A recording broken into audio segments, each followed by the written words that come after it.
Greetings, ladies and gents, and welcome to this narration of the web series The Nature of Predators. If you're new to the series, there is a playlist listed in the description. And as always, I hope that you enjoy. Chapter 24. Memory Transcription. Subject: Governor Tava of the Vendel Republic. Date: Standardized Human Time, September 28th, 2136. 18 days. That is how long had passed since the minute-long speech, and the human ambassador hadn't been outside of his room since. I tried to occupy Noah by teaching him alien games and watching the happenings on TV. But while he never voiced his complaints, I could sense his agitation. Charlson visited once a day, logging every aspect of Terran culture he could. The Zerudian Prime Minister appointed him ambassador to Earth, and the scientists were eager to squeeze everything from the opportunity. He subjected Noah to a myriad of personality tests, as well as asking him philosophical and ethical queries. The chocolate-skinned human was happy to play along, since it distracted him from the waiting. When the Charlson gave him a standard academic test in math and sciences, he was surprised to find Noah scored in the 80th percentile. That was much higher than expected, for a species that was hundreds of years behind our knowledge. The Zerudian testified before the Federation assemblage today, sharing his novel findings. With any luck, he would be the final speaker. These discussions had dragged on for too long for my liking. At least, that signaled it was an easy, unanimous verdict to war with humanity. Noah yawned, penning a final sentence in his journal. The Predator had been logging his thoughts throughout his experience, but would not let me view a word. I would love to know his unfiltered opinions. His secretiveness rubbed me the wrong way. "I'm tired, Tava. Wake me up when the execution squad arrives," the Terran said sarcastically. "Good night." I studied the dark circles under his eyes. "Good night, Noah. Sweet dreams." The human tucked his notebook into the table drawer and shuffled out of the living area. I waited for the sound of his footsteps to recede. Running water reverberated for a few seconds before the spring of a bulky predator hitting the mattress reached my ears. My heart rate quickened as temptation to sift through his journal called to me again. "Noah never has to know I looked. You know the alien sphere has taken its toll on him. Ultimately, it'll help being supportive and empathic, right?" I took a deep breath and counted back from 200 in my mind. Satisfied that the human was drifting off, my paws meandered over to the table. The drawer slid out without a sound, and I lifted the diary. There was nothing wrong with just a peek. Surely? I flipped open a random page and began reading the first entry my eyes landed on. September 17th. An accidental smile sent Charlson fleeing in horror, and my heart is heavy with guilt. I'm surprised it took this long to happen. Tava had to chase him down and explain what the expression means. The Zerudian has tried to accept me, and he shrugged off my apology, but he's afraid of us, deep down, like everyone is. Why didn't I wear the mask? Why can't I fit in anywhere? When I look in the mirror, I've begun to see myself as a predator. If there is a future where humanity can be a healthy contributor to the galaxy, I don't know if I can picture it anymore. We want it, but that's not enough. The simple fact of the matter is, nobody wants us. Even the Vendel are still frightened by us. I feel like I'm walking on eggshells around them, trying so hard not to break them, because they're fragile and innocent. Sometimes I let down my guard, but that rarely ends well. Tava said straight to my face that she thought I was a nasty-looking creature, no matter how much I tried to forget about it. Through all the laughs and conversation, that is what she thinks of me. Many feelings of attachment are one way, and I do well to remember that. Yes, there is a shared history now, and the Vendel wish no harm upon us, but they cannot be normal around monsters. Perhaps a better man, a better species, would cut them free, and never show their face again.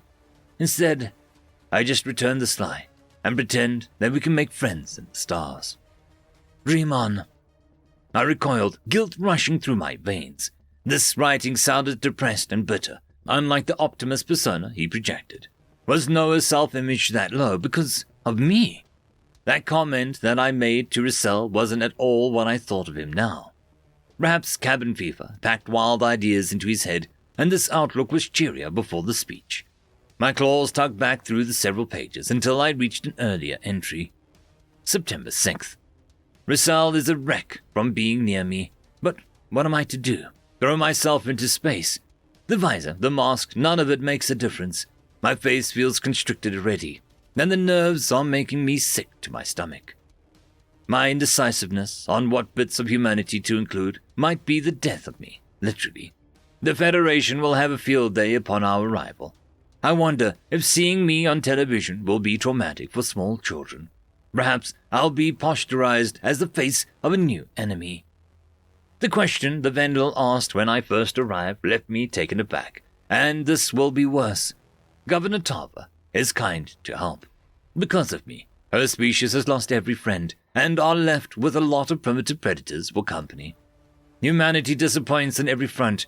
The regrets must cross her mind daily. Yet she's too far committed now, so she sticks it out. My speech feels pathetic and inadequate before I've ever given it.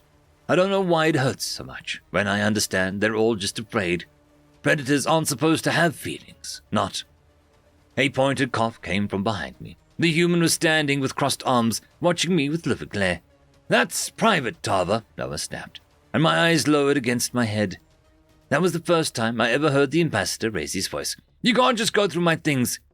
"You were supposed to be sleeping." I took a few steps back instinctively, bringing the book on the table. "I thought you seemed agitated, and I knew that you wouldn't tell me what's wrong. So I tell you no when you ask to read it, and you go snooping anyways," he growled. "Well, congrats, you've dug up some dirt on a predator." "Noah, you know that I'm so proud of you, don't you?" I whined, tucking my tail between my legs. "You have no idea how glad I am that I met you. Your kind never disappointed me. Humanity are wonderful friends that I'm siding against the entire galaxy to protect." "You're trying to do the right thing, Tarver. I appreciate your morality and compassion infinitely. But let's not pretend anymore. You have to repress your instincts all the time around me, and you find my appearance loathsome."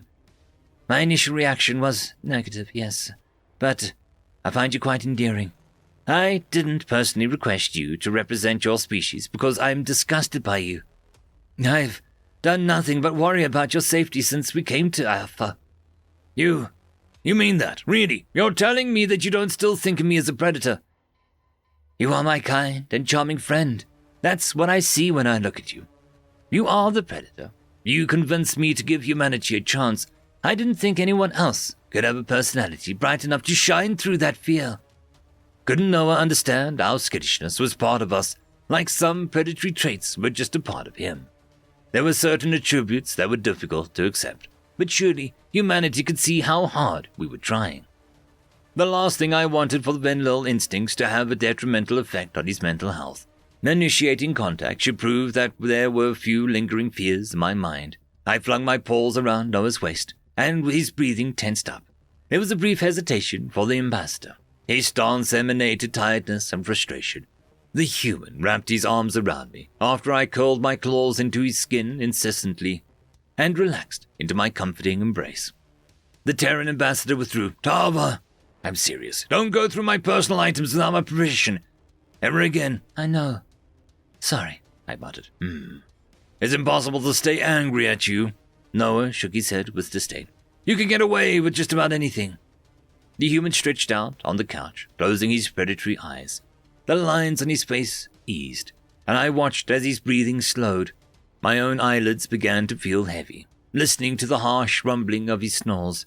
The big guy was so gentle and sweet, so intelligent and reliable.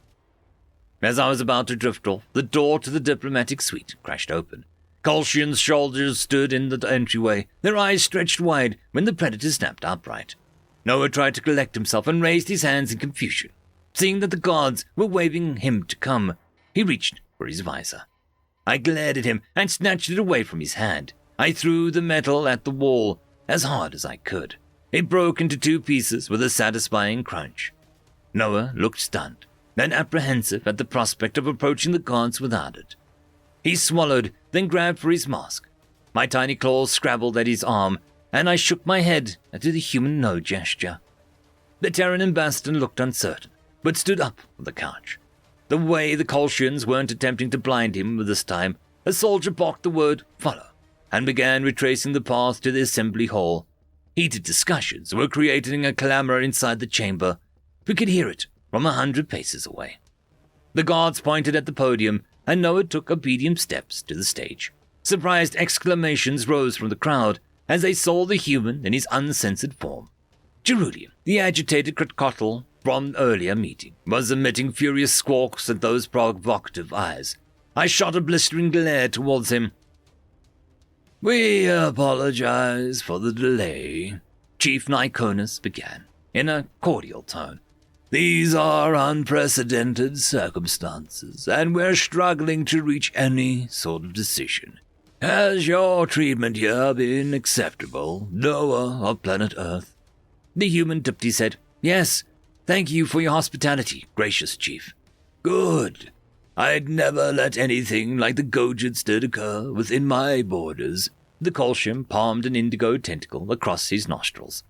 "The Federation, as I am sure you know from the television, has sought all sorts of counsel on this matter.